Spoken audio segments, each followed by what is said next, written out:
The land is free of the evil tyrant.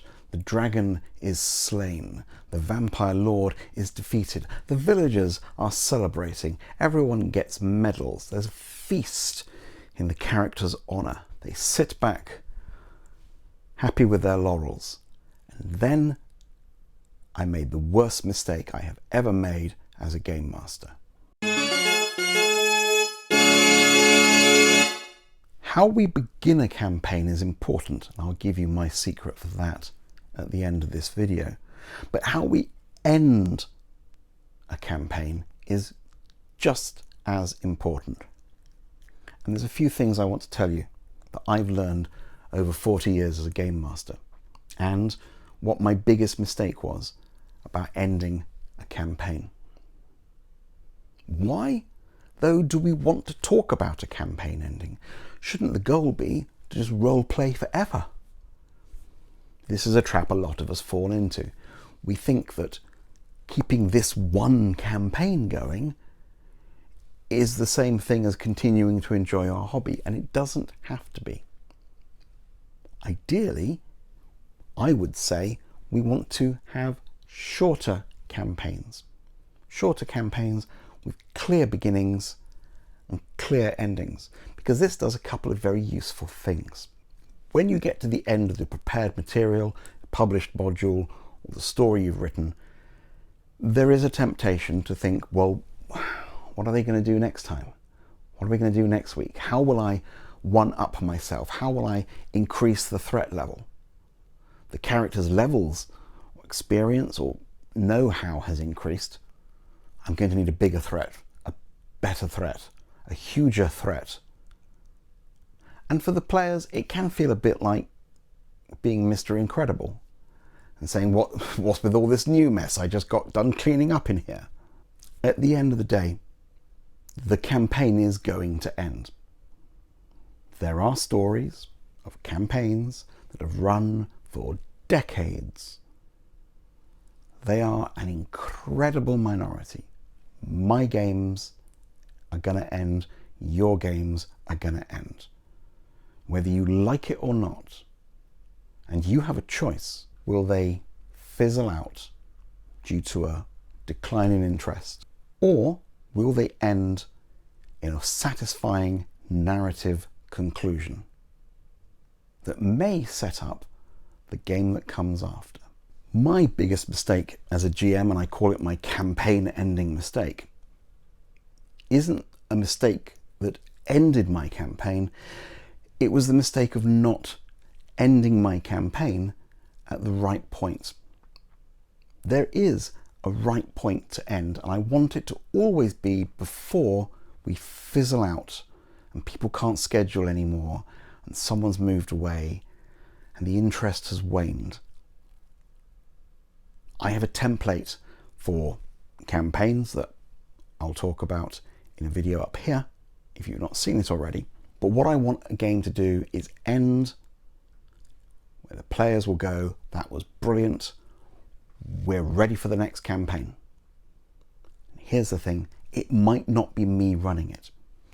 If you plan your games to have a finish and you announce when that's going to be, maybe only a couple of sessions in advance, that gives other people a chance to think, oh, there's an opportunity, there's a gap here, maybe I could take a turn, maybe I could have a go.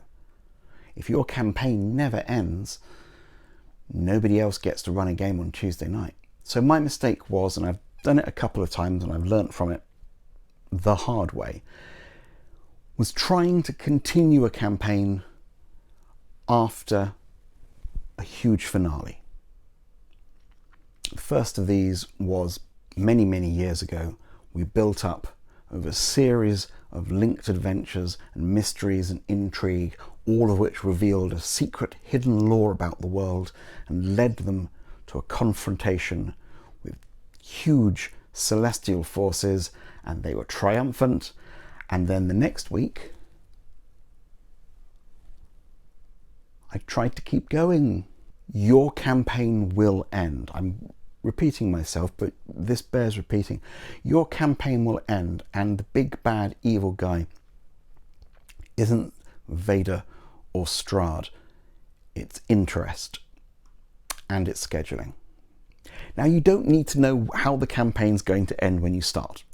You might, if you're making sure they know what the main plot is beforehand.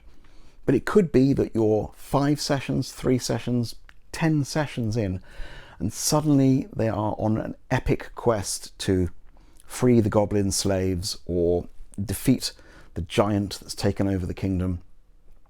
And you say to yourself, that's it. That's going to be the plot arc.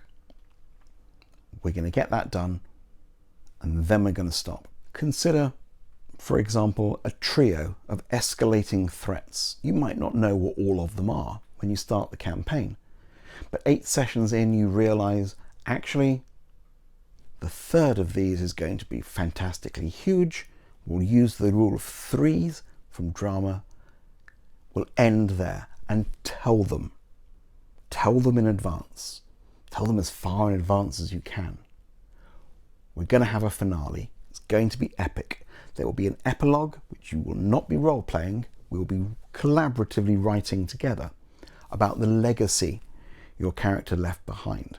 And suddenly, your player characters have a reason to go out in a blaze of glory, to have that epic, heroic death. Because no one's going to be saying, I've got to start with a level 1 character amongst all of these high levels. Oh, I wish I hadn't done that. Because everyone is making new characters. This is a great way to pick up or let go players, to change venues, change night of the week, give somebody else a chance to GM, hopefully inspired by what great work you've done.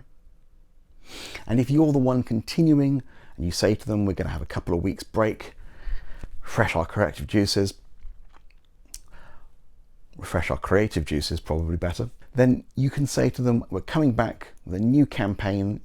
We're going to use the same campaign world because I drew all those maps. I want to use them again.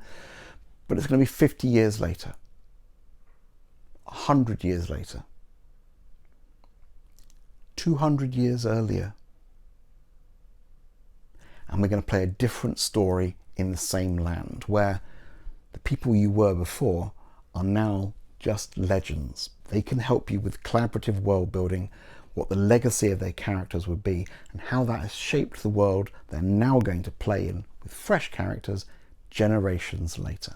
My ideal template for a campaign is start in the action, lyrical middle, ending that leaves them wanting more. It's a template I got from the magician Jeff McBride, and you can find out all about that in this video